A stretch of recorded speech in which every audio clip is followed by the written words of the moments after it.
You are Locked On Giants Postcast, part of Locked On Sports San Francisco on the Locked On Podcast Network. Your team every day. Yo, what's up, everyone, and welcome back to the Locked On Giants Postcast. I'm your host, Eric Triple E Engel. You may know me as the former producer for the Murph and Mac Morning Show on KMBR. And tonight, the Giants won their third game in a row since returning to Oracle Park and did so on the strength of Hayden Birdsong's, we'll call it an above-average MLB debut. The kid showed us his whole pitching arsenal tonight as he fanned 5 Cubbies, finishing them all off with 5 different pitches, add in 3 Giants home runs, including back-to-back jacks from Conforto and Villar, and you get a Giants 4-3 win and a series win over the Chicago Cubs. We'll break it all down, but first, I want to thank all of you for watching us on the Locked On Sports San Francisco YouTube channel. If you aren't already subscribed, please hit that subscribe button right now. And if you're getting us on the Locked On Giants podcast feed, appreciate you tuning in there. However you're getting the show, we appreciate it. And make sure to check out the Locked On Giants Daily Show for more in-depth coverage. Ben Kaspick does a great job. Today's episode of Locked On Giants Postcast is brought to you by Tax Network USA. Did you know that it's never too late to resolve your tax issues with the IRS? Don't wait. Reduce your tax debt and get help from a team of licensed tax professionals. Call 1-800-549-1000 or visit tnusa.com/locked-on. The Giants, they've been having a really hard time hitting starting pitchers lately. Today, that was not the case. They jumped on the Cubs starter very early in this one with those back-to-back jacks. But the Cubs did score first as Pete Crow Armstrong singled in to score Ian Happ in the top of the second. Birdsong, not too many issues on the mound today. He fanned 5, as we said, 3 walks. He gave up 6 hits, so did put 9 runners on base in his 4 2/3 innings. He almost finished that 5th inning to give him 5 total innings. And I think 4 innings was about what we expected from Birdsong today. I mean, 4 to 5 innings seemed about what we could expect from him. 5 complete full innings or more would have just been, I mean that would have been more than we could expect, but that would have been great to see. Although it's not, we're not going to hold it against the kid that he did not pitch deep into this one. He threw a lot of pitches, took him a long time to get through all these batters that he faced. He threw 97 pitches, 55 of them for strikes. So he faced 22 batters. He did a pretty good job for his MLB debut. That 22-year-old kid, a lot of future left in the MLB for him. We'll get into that a little bit later. But in the bottom of the second, Giants already down 1-0. Conforto launches a 2-run bomb to the deepest part of the yard. You saw Wisely unable to get one out of the yard in that area last night. Well, Conforto does it tonight, gives the Giants a 2-1 lead. And before you could even mark that down on your scorecard at home, David Villar steps in and launches his first home run of the year, back-to-back jacks for the Giants, gives them a 3-1 lead. And with working with that little bit of a lead, Hayden Birdsong in the top of the third finds himself in a little bit of trouble. Got some runners on with nobody out. Cody Bellinger at the dish, but strikes him out, which leads him to get out of the inning with no damage done. That was a big strikeout against Cody Bellinger right there in the 3rd inning. Then in the 4th inning, Amaya singles to score Crow Armstrong from first base, a single on a hit and run. Man, this guy runs like the wind. Reminds me of Jung-Hoo Lee. I wish he was still healthy on this Giants team. But he won't be back till next year. The Giants have a pretty good center fielder of their own right now, Elliot Ramos, playing pretty well. Although tonight he did not have a major impact in this game. He did pick up a hit, but he almost launched one out, but it died at the warning track in this one as well. But after that, Crow Armstrong scored after that Amaya single. The Giants still lead 3-2. But then in the 5th inning, Suzuki home run chases Hayden Birdsong from the game. His day is done with 2 outs in that 5th inning, tied the game up at 3-3. So Hayden Birdsong made his exit. The final line for Birdsong, 4 2/3 innings pitched, 6 hits, 3 earned runs, 5 strikeouts, the 1 home run, and 3 walks as well. He did pretty good. He showed you everything that he had as a pitcher tonight on the hill. I mean, I was wondering if he was going to throw all of the different pitches that he throws in the minor leagues. I was wondering if he was going to throw them all in the bigs, and looks like he is. That big looping curveball was very impressive, man. That it looks the same out of his hand as the fastball. It has the same flight path to the bat, or to the catcher. It looks the same for about halfway from the mound to the batter before it just dies and drops off the table. I mean, he looked really, really, really effective out there today with that curveball, and I think he's just going to continue to get even better. But I mean, really, he was generating swing and miss stuff with everything that he had up there today. 9 swings and misses, 5 of them on the fastball, 2 of them on the changeup, 1 on the slider, 1 on the curveball. But all of it looked very, very, very good today. I was kind of impressed with how much he threw his changeup. I didn't expect him to really throw it that much. I thought we'd see more of the curveball and more of the slider. The curveball has really been one of his best pitches, and I mean, just watching it, the big loopy bend that it's got where it just dies and falls off the table. The slider moves a ton. I didn't think that he would be throwing the changeup as his go-to secondary pitch. We talked about it on last night's show. I didn't think that would be what he was throwing up there at all, but I mean, he did it today. As I said, 97 pitches for Hayden Birdsong. Over half of that was from the four-seam fastball, 21 changeups, 52 four-seamers, and only 10 curveballs, 14 sliders. So he really did a lot of work with that four-seam fastball today, topped out at 98 miles an hour. So he was really, dealing up there. He did give up those 3 runs, but the young kid is going to have a long way to go in his development as a big league pitcher. He's not he's very green, but he showed I think he showed us that he's ready for the challenge. He's the youngest Giants pitcher to make their debut in quite a long time. He's had less experience in the minor leagues than anybody since Tim Lincecum back in when Timmy made his debut. So this is just 169 and 2/3 innings in the minor leagues. Timmy had 62 and 2/3 innings. So not anywhere in the same stratosphere as Tim Lincecum's rush to get up here, but still just 169 and 2/3. So that's a very quick path to the big leagues. The kid had never pitched above AA until this season. He only had a couple starts down there for AAA Sacramento as well. And it was a pretty good debut for the kid who grew up a Cubs fan out of Mattoon, Illinois. A former Giants pitching coach apparently lives out there. So curious if that kind of ballooned him up the Giants draft board a little bit. The 6th rounder out of Eastern Illinois from the 2022 draft. He got to the bigs very, very quickly, and he pitched pretty well tonight. The Giants ended up scoring their final run on a Luis Matos blast in the 5th inning after that tie game in the bottom of the 5th. If Birdsong had just been able to stay out there to complete that inning, he would have walked home with a win today too. But instead, that goes to Luke Jackson, probably the least likely Giant to win a game in recent weeks.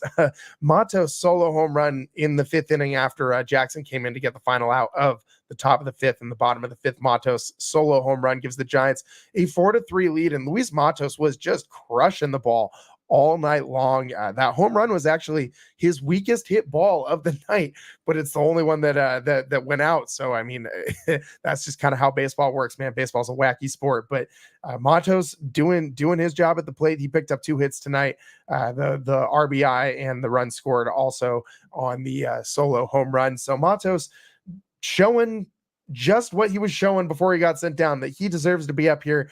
And I don't think this kid should ever go back to AAA. He and Ramos and Wisely should all be here to stay. Don't ever send these guys back down to Sacramento. Then in the top of the 6th, the Giants in the second half of this game, their defense really showed up, man, really came to play. Big contributions from the defense in this one. Starting in the top of the 6th, Pat Bailey back picks at first base Morels to get out of the inning, helps out Luke Jackson. And we've seen Pat Bailey do this his whole career, man. You can't fall asleep coming off first base, coming off third base, even second base. Pat Bailey will throw down there too. The Giants have given up a ton of steals, a lot of free 90s on the base paths. None of that is because of Pat Bailey. I mean, if you're attributing these caught stealings to Patrick Bailey, that is just means you're not watching these games. You're looking at these box scores. But Pat Bailey doing his job, keeping runners honest, and getting Luke Jackson some help. I mean, everyone knows Luke Jackson needs all the help he can get out there on the mound. Needs all the contributions to getting outs that he can get from his defense. So Patrick Bailey doing all the Giants fans a big favor, and Luke Jackson doing him a big favor as well. Jackson didn't really have a bad night tonight either. I keep dumping on this guy. I've just been so frustrated with his outings as of late, but today he was actually pretty decent. 1 1/3 innings, didn't give up a hit, no walks, or 1 walk, excuse me, no strikeouts, no hits, no runs. So Jackson did his job. Steady goes today, but it's been really rough with Luke Jackson all season long. His ERA is at 6.12, even after the clean inning and a third tonight. Then in the 8th inning, a great double play by Wisely on a ball that was a funky hop. It was it was tough to turn that double play. Weird turn too at second base, but great play by the Giants to roll that up. And then Tyler Rogers made a great pickoff play to get out of the inning. I mean, he started his delivery to the plate, but didn't start his delivery to the plate. The benefits of being a southpaw, man. I didn't know that you could that it extended into pickoff moves, but because he kind of has such a long start to his windup where he kind of starts to dip the shoulder and get low before he even moves the feet off the rubber, the runner started going for, I think it was Ian Happ, started breaking from second base for third base right away, just on the bend. And Rogers, all he had to do was step off, throw over to third. Chapman was actually a little far away from third base when that throw came in. So good play by Matt Chapman. Good job by Rogers to trust his third baseman to get over there in time and throw the ball where he needed it to be, not where the defender was. If he had just thrown the ball to Matt Chapman where Matt Chapman was standing, that's not an out. Happ probably would have stole that base as he got down the line pretty quickly there. But great play by Rogers to pick him off and get out of the inning with the pickoff play with the runner in scoring position. That was huge, man. That was absolutely huge. Then in the 9th inning, Camilo Doval comes in, has a little bit of a hiccup over there, throwing over to first base. Missed the first baseman. Ball kicked out, and the runner advanced over to second base. But then with 2 outs, he gets Nico Horner to ground out to Wisely. And that was a nice play by Wisely, too, at short to end the game. And I'll say it again, man, Brett Wisely has done so much for this team. This guy does not get enough credit, I don't think, when we talk about all the rookies on this team that have really contributed. Brett Wisely needs to be mentioned in this conversation as well. He did have the golden sombrero at the dish tonight, but that's what I mean. This guy, even when he's lacking offensively, and he's batting 289 on the season, even after the over 4 and the golden sombrero tonight, even when he has a night like that at the plate, he still contributes good quality winning baseball as a defensive player, even when he's slumping at the plate. And that's something that, quite frankly, Marco Luciano has not done. A lot of these Giants players have not done what Wisely has been doing this year. But you do want to see more production from him at the plate. You don't want to see him go 0 for 4 with 3 strikeouts too often. But the kid last night had a double off the archways. I think that these 0 for nights aren't too frequent with Brett Wisely, but what is frequent is his solid defensive play, his ability to play virtually anywhere in the field. We saw this guy play first base earlier this year. He's played center field, second base, shortstop. He's just all over the diamond for the Giants, and he keeps hitting. He keeps, tonight, not so much, but throughout his Giants tenure, this guy has shown that he can hit. He's changed his batting stance to be a little more upright so he can see the ball a little bit better as it comes in. So many young players for the Giants contributing to wins. Wisely doing a great job of doing that, even when the bat isn't going for him. He's still finding ways to contribute to a Giants win. Got to take a quick break here on the Locked On Giants postcast. Tons more to break down in this game. Hayden Birdsong's MLB debut at the bottom of the order. Really big contribution tonight. We've got to get into that as well. And as we just talked about, this defense made a big impact. We'll dive into all this and more on the other side. Stick with us on the Locked On Giants postcast. I'm your host, Eric Triple E Engel. We'll be right back.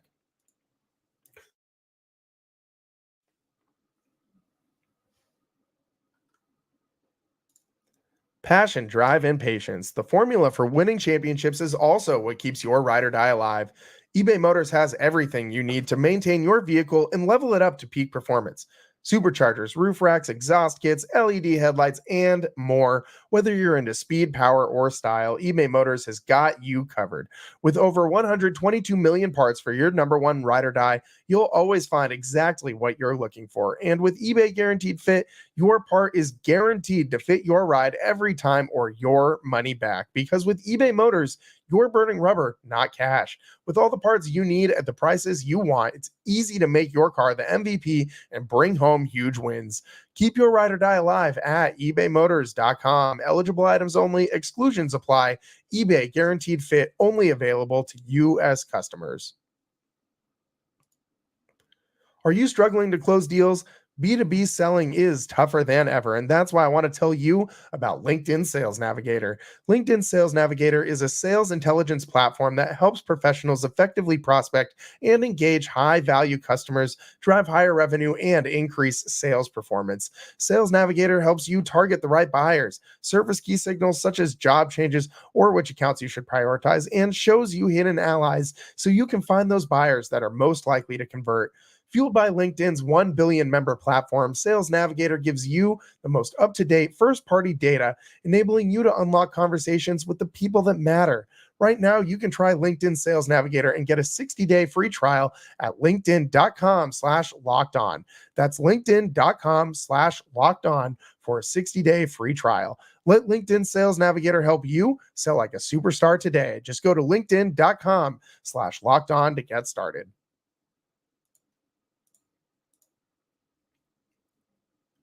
Welcome back to the Locked On Giants postcast. I'm your host, Eric Tripoli Engel, and today the Giants pick up a 4-3 win over the Cubs. With the win, the Giants move their record to 39-42. The Cubs, with the loss, fall to 37-44. I want to say Hayden Birdsong's Cubs, but they're Hayden Birdsong's Giants now as he makes his MLB debut. The kid did grow up a Cubs fan out there in a small town in Illinois, Mattoon, Illinois. Went to Eastern Illinois University, and today this kid did a very good job. Again, 97 pitches, 55 strikes. That is kind of the main thing. If you want to put your finger on something, 3 walks, not ideal. That's not a super high ball to strike ratio. 55 strikes and 97 pitches. You want to see him live in the zone a little bit more than that, but that's kind of what we've seen from Hayden Birdsong. If you've looked at his minor league numbers, if you've seen what this kid has done so far, he does throw a lot of pitches to get through these innings. He's not necessarily the most efficient guy, kind of fits in line with a lot of these other Giants pitchers. Shout out Blake Snell, shout out, Kyle Harrison does a lot of the same stuff too. All these guys seem to not really pitch to contact, but have pitches that are tough to hit and fill up the pitch total pretty quick as they're working through innings. It's going to be something that he's got to improve on as he goes forward. He's got a little bit of that throwers mentality that we talk about sometimes with Kyle Harrison, which happens when you have guys that just have stuff that is so electric. And it's really why Birdsong got rushed through the minors so quickly. You see it. You can with my eyes, I see it when he's pitching up there.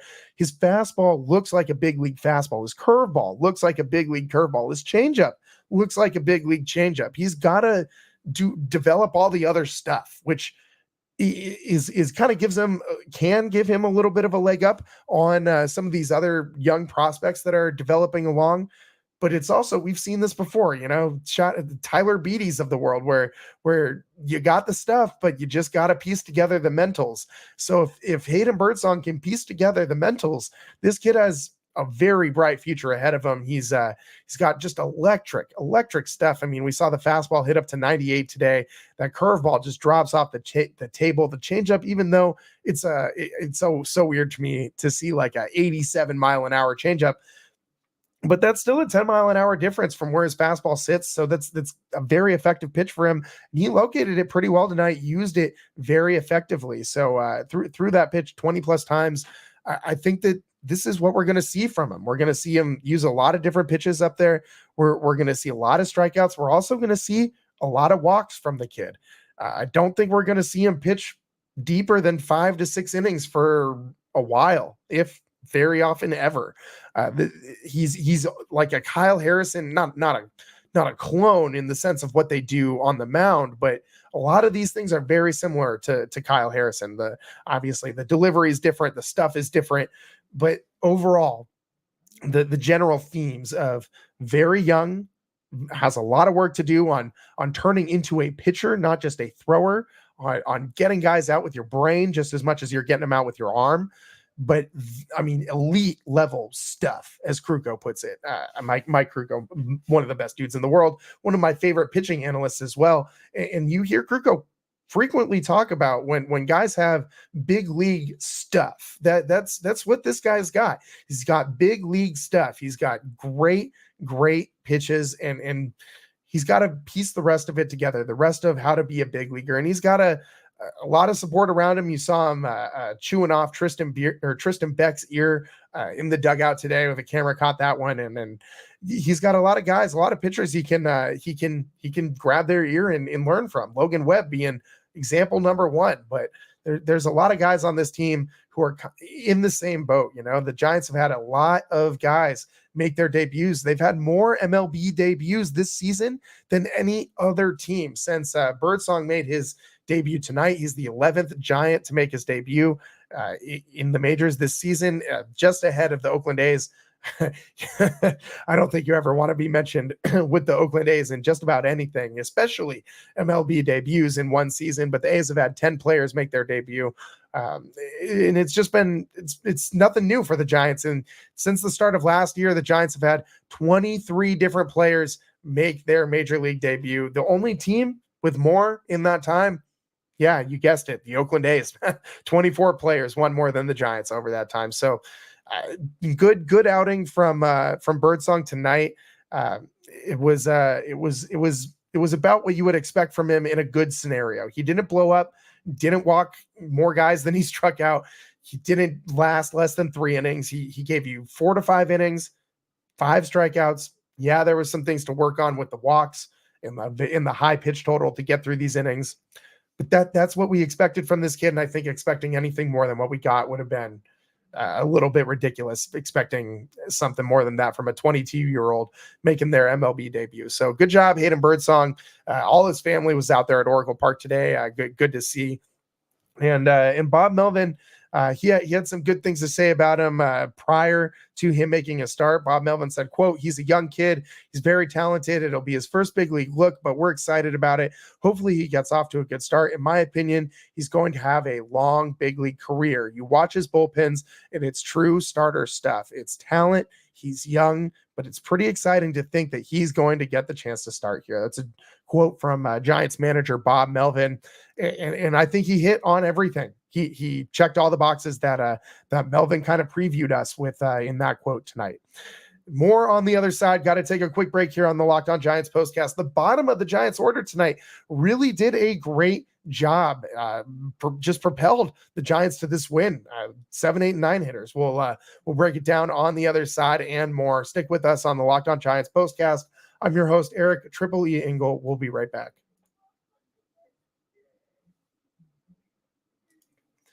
Here on the Locked On Giants postcast, we pride ourselves on getting you the latest news for your team, whether it's the offseason, the draft, spring training, playoffs, pregame, postgame, it's year-round. You know what else is year-round? Collection season. Just because tax season is over doesn't mean the IRS will stop coming after you for unfiled taxes. The IRS can garnish your wages, levy your bank accounts, and even seize your property. Don't let the IRS target you. Let the licensed tax professionals and tax experts at Tax Network USA go to bat for you. With over 14 years of experience and an A+ rating by the Better Business Bureau, Tax Network USA has saved their clients over $1 billion in tax debt. Whether you owe taxes, have complicated matters that require tax planning, or finally hit that parlay this season and need help correctly filing, call 1-800-549-1000 or visit tnusa.com/locked-on. See the link in the episode description below for more details. And today's episode is also brought to you by PrizePicks. PrizePicks is America's #1 fantasy sports app with over 5 million members. PrizePicks is the easiest and most exciting way to play daily fantasy sports. It's just you against the numbers. You pick more or less than on 2 to 6 player stat projections for a chance to win 100 times your money. Baseball season is officially underway, and there's no better way to cash in on the action than PrizePicks. Add your favorite players from the diamond to your PrizePicks lineups all season long, whether it's strikeouts, RBIs, or first inning runs. Take your pick of more or less and add them to your PrizePicks lineup today. You can now win up to 100 times your money with baseball-only lineups on PrizePicks.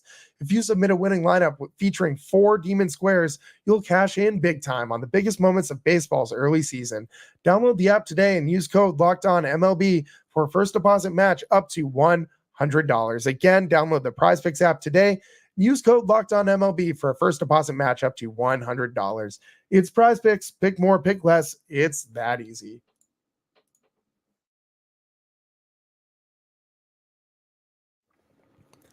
Welcome back to the Locked On Giants postcast. I'm your host, Eric Triple E Engel. Today, the Giants 4-3 win over the Cubs. Hayden Birdsong, nice in his MLB debut. We've talked about all of it, but the defense did a great job too. But it was one thing that we haven't touched on nearly enough is the bottom of the order contributions. And it seems like this is something that we've talked about a few times on a few different shows, but this is something that the Giants have done a pretty good job of, I'd say, throughout the season is you don't really know where it's coming from with this Giants team. And in the bottom of the order sometimes will rise up and just carry them offensively. And that's very, very indicative of how consistent this Giants offense has been, which is not consistent at all. But I mean, you never really know which guy in this lineup is going to pop. And today it was Conforto, Villar, Matos, who are batting 7th, 8th, and 9th, respectively. David Villar gets into his first home run of the season. Conforto launched his 9th home run, the back-to-back jacks in the 2nd inning, and then Matos, his 3rd home run of the season in the 5th inning, came off Drew Smyly. But it was good to see the Giants do some damage early on in this one. The Giants have really struggled as of late to hit starting pitchers. And it seems like they've only been doing damage late in games. Today it was the opposite. It'd be nice if they could score runs, all throughout the game consistently, but 3 runs in the 2nd inning, 1 in the 5th, it wasn't enough, just barely for the Giants to get through and get it done. But Conforto has been coming around a little bit since that very, very cold stretch after that injury, and he just came back, didn't look like himself at all. David Villar giving the Giants something that no other replacement at first base has done since Lamont Wade Jr. went down, and that's some production with the bat. I mean, this guy, he had like the inside track to the third base job last year. Didn't work out for him. He had some very up and down moments with the Giants, both defensively and at the plate. But one thing that's never been in question about David Villar is the pop. Kid's got a lot of pop in his bat. You just look at his size, and I mean that guy's thick with 2 C's, and the lower half is prevalent. And David Villar, big bat, and when he makes contact, it can go a long way. So I think David Villar is a very good backup first baseman. Lamont Wade Jr. Also, we should note he did play in another rehab game, played in the field this time, not just as a DH, played 7 innings for the Sacramento River Cats. He's working his way back, so he should be back fairly soon, maybe even pre-All-Star break. That would be really great to see. I think projections originally were right around the All-Star break, but he looks to be a little bit ahead of schedule. So we'll get Lamont Wade Jr. back fairly soon. But until then, I do like seeing David Villar at first. It is much better than what we have seen from Trenton Brooks, who is now DFA'd. Shout out Trenton Brooks, forever Giant from here on out. But David Villar, I think he does a pretty good job. You saw him make a pretty good pick too over there first to end the game with Wisely throwing over there. So I mean, he's not the best defensive first baseman. He does give up a little bit on the glove side, but what he can do with the bat, I think, is worth keeping him in this spot until Lamont Wade Jr. is back. And he doesn't have too many more options. I'm not sure if Villar has any options left. So I'm not sure if they can send him back down to AAA without outrighting him. Not sure how that's going to work when Lamont Wade Jr. comes back. But until then, he's got to be the guy to start at first base, I think, going forward. I don't know what else the Giants have as an option there. I mean, you heard Rod Brooks the other day on our show say that maybe Matos at first base, but I don't know about that one, man. I don't know. I think that dude looks like an outfielder. He already makes risky enough plays as an outfielder. I don't need him taking gambles and risks at first base. You know what I mean? But the bats from Villar, Conforto, and Matos hit every single ball tonight, like 1,000,000 miles an hour. This dude, the weakest hit ball that he had was a home run. The batting average is up to 253. He's got to stay. He's got to stay with the big league squad. Do not send this kid back to AAA. The Giants win when he's up with them. I mean, you can do a deep dive into all these numbers and stats. They win when he's in the lineup. So put him in the lineup. That's my it's my deep dive on the numbers and analytics with that one. That's about all the time that we got for you guys on the Locked On Giants postcast tonight. Giants, a nice 4-3 win. With the win, they win the series. They look to sweep the Cubs tomorrow. And how great would it be if the Giants can pull out a win streak right out of the losing streak, just like they did last time? So we'll look to see if they can pick up one more win too before the Dodgers come to town. Are the Giants going to get swept by the Dodgers? I'm just being realistic. I think it's entirely a possibility. If they get one win, I'm not going to say I'll be happy about it, but I'll be glad that we avoided the sweep if the Giants can pick up one win against the Dodgers. Obviously, you want to win the series. That's going to be a very tall task for this Giants team to do. You are at home. They do play a lot better at home than they do on the road. Let's see how close we can get to 500 by the end of this homestand. Again, the Giants 3 games under 500 now, 39-42. The never-ending climb to 500 continues for your 2024 Giants. They did win 4-3 tonight, though, so we should lay off maybe on that for now and just be happy that these Giants won a game. Only 6 hits tonight, but 3 home runs. That'll do it. That'll do it. Shout out Hayden Birdsong in his MLB debut. Hopefully the first of many Giants wins in games that Birdsong starts. That's all the time we got for you guys today. Thanks for tuning in. We come to you live tomorrow after Giants Cubs wrap it up. A day game tomorrow for you guys out there at Oracle Park. So tune in for some early baseball. And that's all the time we got. Thanks for tuning in. I'm your host, Eric Tripoli Engel. We'll see you next time. Peace.